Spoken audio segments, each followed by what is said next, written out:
Cimarrón nace como un proyecto para la internacionalización de la música llanera, entendiendo por internacionalización la transformación de esta misma música de la cual partimos, que es la música tradicional de los llanos orientales, de los llanos del Orinoco, y la puesta en escena de esta misma música, aportando nuevos elementos, nuevas sonoridades contemporáneas y una puesta en escena muy agresiva, que recoja los mejores elementos de la fiesta llanera y los ponga en el escenario. Cimarrón como nombre surgió hace muchos años. De hecho, esta banda al comienzo, en sus inicios, fue una banda que acompañó artistas, se dedicaba a eso, a acompañar artistas. Pero después del 2000, que ya ingresé a Cimarrón, pues cambiamos con Carlos Rojas como la dinámica y el rumbo de lo que sería Cimarrón. Fue el comienzo de una banda que empezó a girar internacionalmente.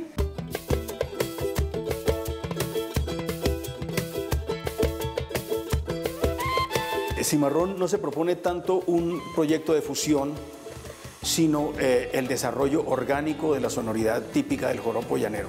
El joropo llanero es un joropo que tiene en sus orígenes o en sus ancestros mismos, en sus raíces, elementos de la africanidad y elementos de la música indígena, además de por supuesto, de los elementos hispánicos que fueron la base de construcción de este género musical. Queríamos buscar un sonido que fuera particular, que nos diferenciara de alguna manera del sonido venezolano, que por supuesto fue el sonido que influenció a la sonoridad de la música llanera colombiana. Por esa razón nuestro trabajo con las percusiones ha sido muy fuerte.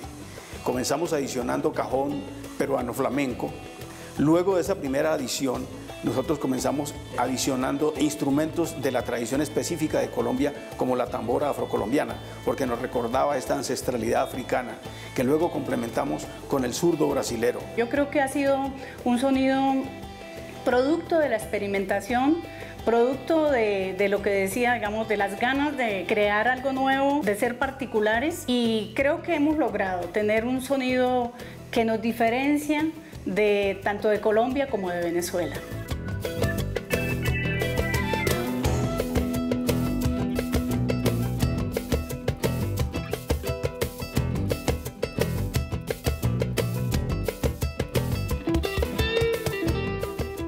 Orinoco, nuestro nuevo álbum, es el primer álbum que presentamos aquí en Colombia. Hemos tenido la oportunidad de grabar para sellos norteamericanos, en Inglaterra también, pero ahora estamos como en esa tarea de presentarlo aquí en Colombia. Siempre nos dijeron que por qué no grabábamos aquí, porque la música nuestra no se escuchaba acá, digamos, no era de fácil adquisición, ¿no? Aquí. Pero este trabajo me parece que condensa todo lo que ha sido nuestro proceso de desarrollo, nuestro proceso de indagación, de exploración. Entonces, en este álbum la gente va a encontrar eso. Y por qué no, nuestros aportes a la nueva sonoridad del joropo. O sea, van a escuchar desde que empezamos a incluir en nuestra sonoridad el cajón flamenco. Entonces, esto es lo que van a encontrar en Orinoco, como lo que ha sido nuestra exploración a lo largo de estos años.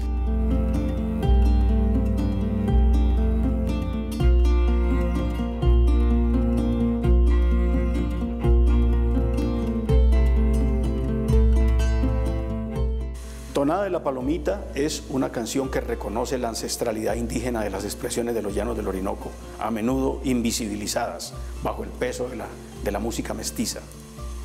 Por esa razón nos pareció importante que esta canción mostrara también el entorno indígena, la presencia de lo indígena en los llanos del Orinoco. Por esta razón escogimos el sitio denominado Los Cerros de Mavecure, que es un cerro ritual de la comunidad puinave del Remanso en las orillas del río Inírida, en las riberas del río Inírida. Entonces, en lo alto de esta montaña y conducidos por los indígenas puinave, porque ellos son los guías, los que lo llevan a uno a lo alto de este cerro, se grabó esta canción. Y esta canción refleja nuestra visión de lo que la cultura indígena tiene que ser en nuestra actualidad, tiene que visibilizarse, tiene que hacer parte de la presencia de los llanos del Orinoco en el planeta.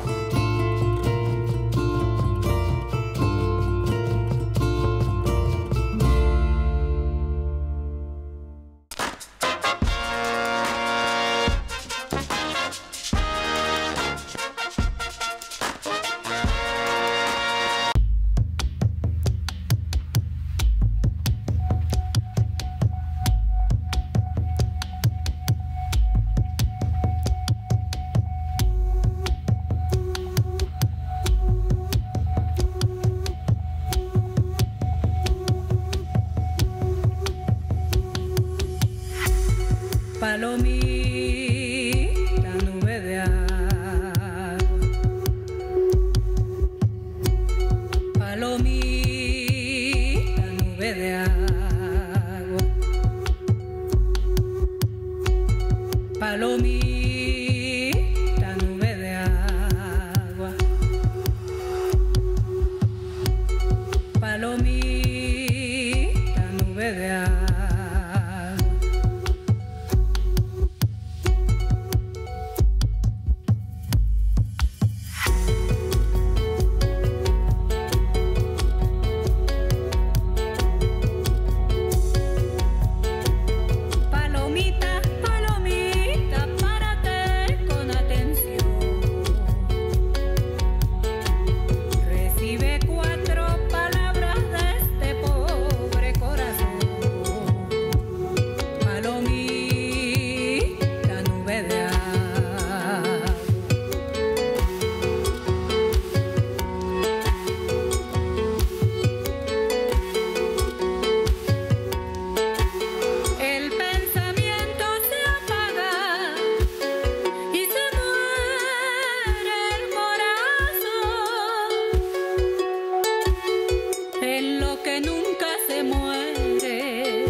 Yo,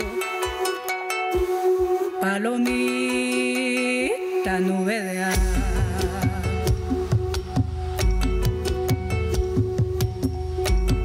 paloma no salgas fuera, mira que soy casado, que si te tiro y te mato, paloma, que si te tiro será el dolor. Palomita, nube de agua.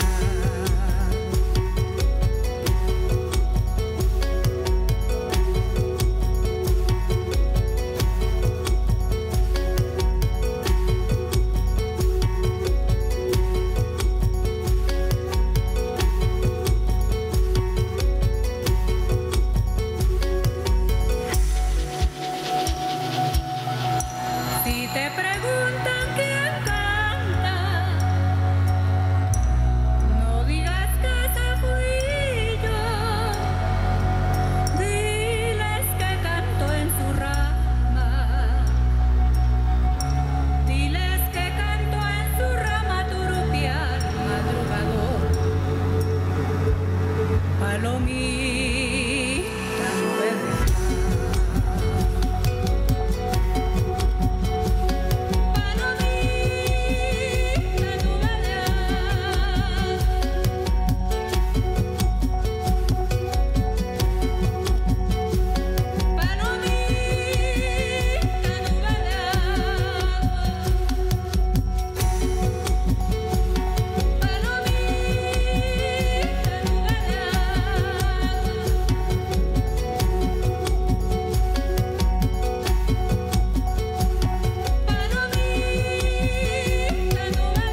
saben ustedes que Bogotá es 70% rural, y en eso que es Usme, Sumapaz, en la ruralidad de Suba, bueno, muchas de las ruralidades de la ciudad, en los rincones poco explorados, hemos encontrado también todavía muchos humedales que sobreviven. De esos 80 solo tenemos 15 humedales reconocidos por ley, y digamos que pues están ahí esperando que los bogotanos solucionemos cómo es que vamos a manejar esos espacios tan importantes para la ciudad, porque si bien es cierto 80 suenan muchos, pues si hacemos la comparación que a principios del siglo XX había 50.000 hectáreas de humedal y hoy esos 80 pueden sumar unos 3.000 hectáreas, pues estamos hablando que el 98% de los humedales los acabamos. Los pocos que nos quedan son los que nos mantienen un poco el equilibrio ecosistémico aquí en la capital.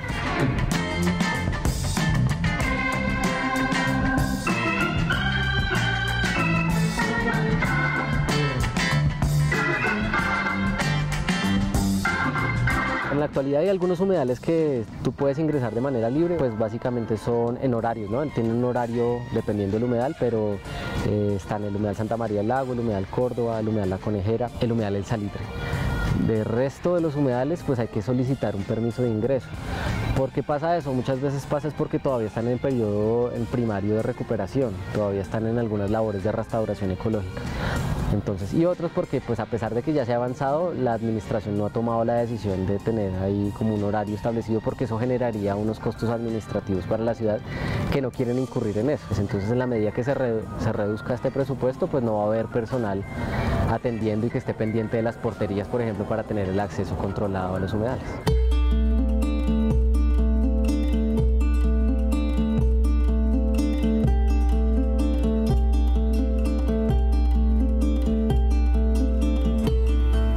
Bueno, nosotros permanentemente tenemos actividades abiertas al público, mes a mes la publicamos, entonces los primeros días de cada mes sale la publicación, por ejemplo, de mayo. Entonces en mayo vamos a tener caminatas, talleres, jornadas de recuperación en ecosistemas, de trabajo con voluntarios. Entonces pues digamos que esa programación se puede consultar ahí en la página de nosotros. Las caminatas ecológicas que nosotros ofrecemos a la ciudadanía básicamente son caminatas guiadas, donde nuestros intérpretes ambientales están en la capacidad de llevarlos a varios ecosistemas de la ciudad y de los alrededores también. Hacemos caminatas en humedales, quebradas, ríos, lagunas y páramos cercanos también a Bogotá.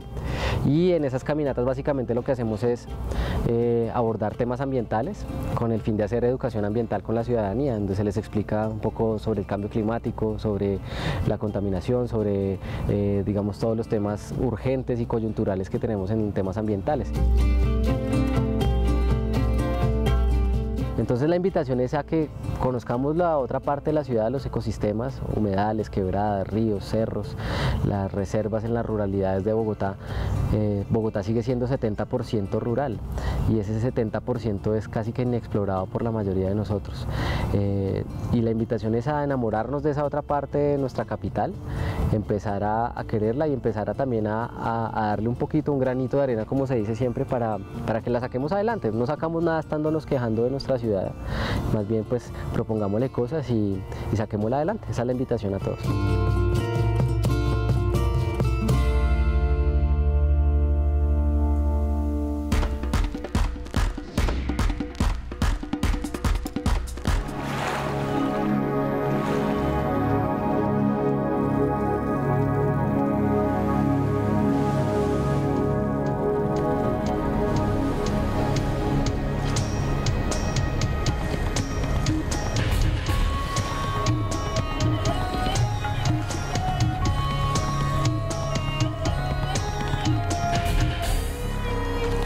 Ganges is the spiritual and material lifeline of the Indian civilization.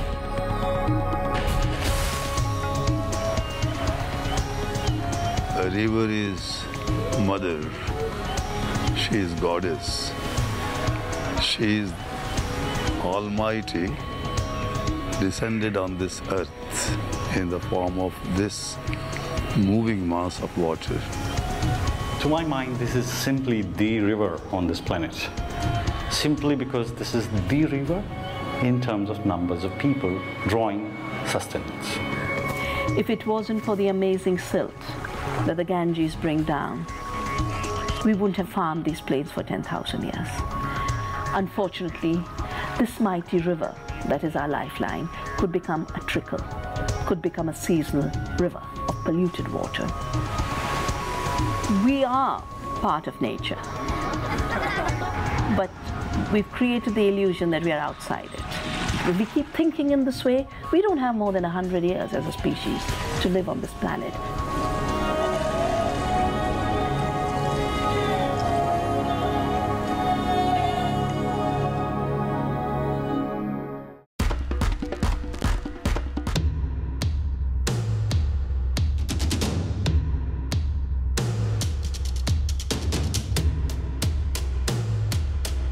Estamos destruyendo bosque tras bosque tras bosque, y en esos bosques seguramente tenemos una riqueza que ni siquiera entendemos, ni siquiera conocemos, ni siquiera hemos llegado a entender, a saber que existe, ¿sí me hago entender?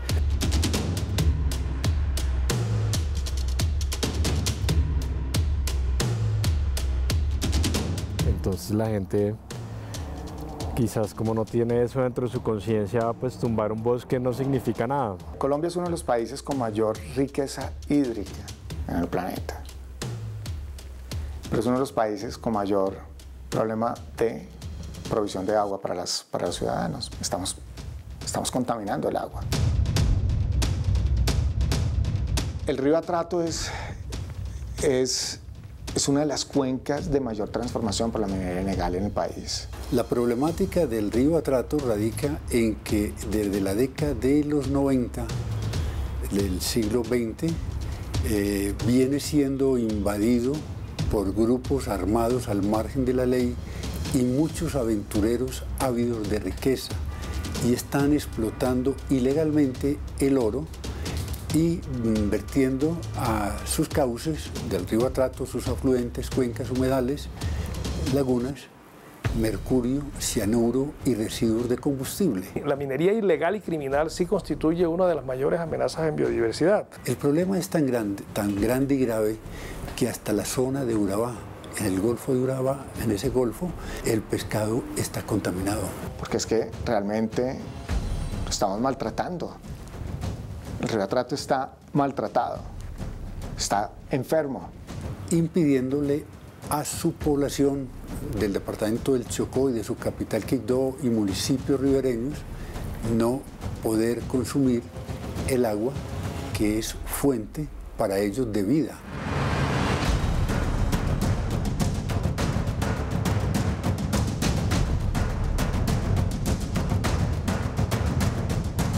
Ante esto, entonces, han habido distintas sentencias. La primera fue la sentencia del río Atrato, que la interpusieron desde Tierra Digna, en donde se logró que el río se declarara como sujeto de derechos y se reconocieran los derechos bioculturales del río Atrato.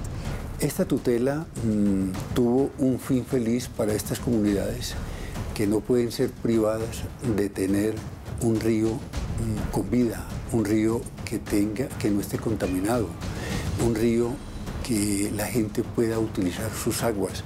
Ahora bien, la aplicabilidad depende mucho de la institucionalidad.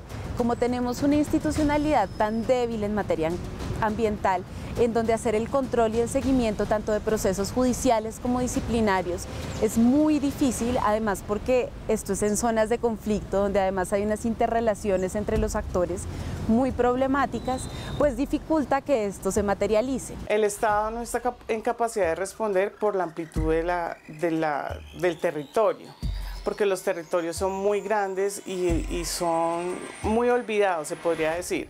Entonces hay zonas donde no hay un verdadero control ambiental porque las autoridades ambientales son muy pequeñas. A pesar de que en el mes de julio de 2018, mediante un decreto del gobierno nacional, se prohíbe el uso del mercurio, pero vemos que todavía se emplea en la minería y más en la minería ilegal.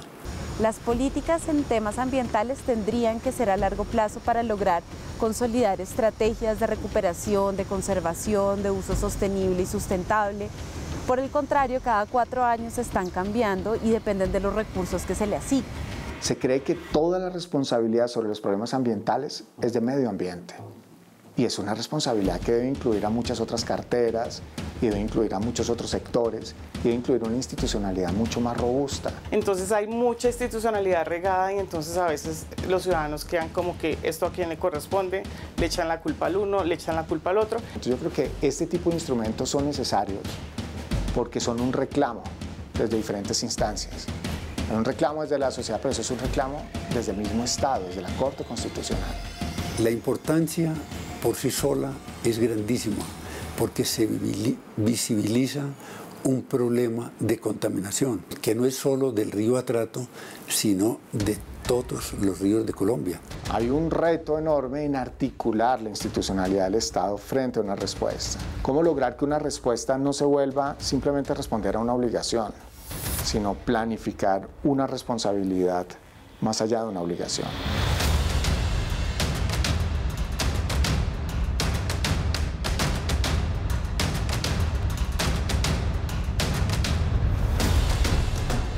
Uno cuando comienza a ver deforestación, uno dice, bueno, ¿cuál es la causa de esto? ¿No?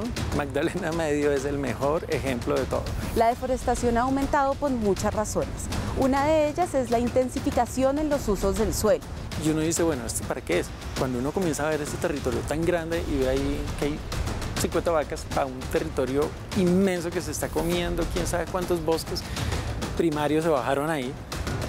Ahí es cuando uno no entiende la ambición del tema de quién lo esté haciendo, ¿no?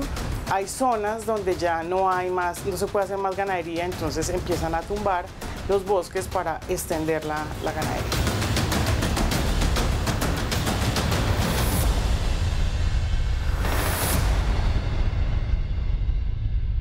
Entonces tenemos unas muy altas tasas de deforestación que desde 2015 el IDEAMA ha alertado, ¿no? Porque digamos nosotros somos un país que no es resiliente a cambio climático, somos uno de los países con más vulnerabilidades por estar en la zona del trópico. 75% de la deforestación en el país está sucediendo en la Amazonía.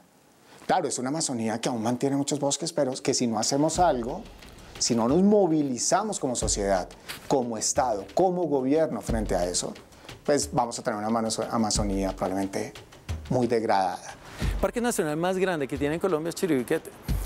3 millones de hectáreas. Y estamos al borde de comenzar a quemar eso y de talar eso. No tenemos una planeación ambiental real. Entonces esto, sumado a la ganadería, sumado a la expansión agrícola y a los macroproyectos, ha hecho que cada día Colombia sea más deforestada. Son parques nacionales nuestros, son parques nacionales increíbles, son parques nacionales que nos producen una diversidad. Queremos un safari en África, pues lo tenemos en Casanare. Por ejemplo, temas de deforestación. Nosotros hoy sabemos, con la capacidad instalada en el Estado, por ejemplo, a través del monitoreo de los núcleos de deforestación por el IDEAM, sabemos dónde se está dando la deforestación, casi que en tiempo real. Entonces sí se ve tala en todo lado. Es decir, para mí, muchos de los incendios son causados. Total. Caquetá, ni hablemos de Caquetá.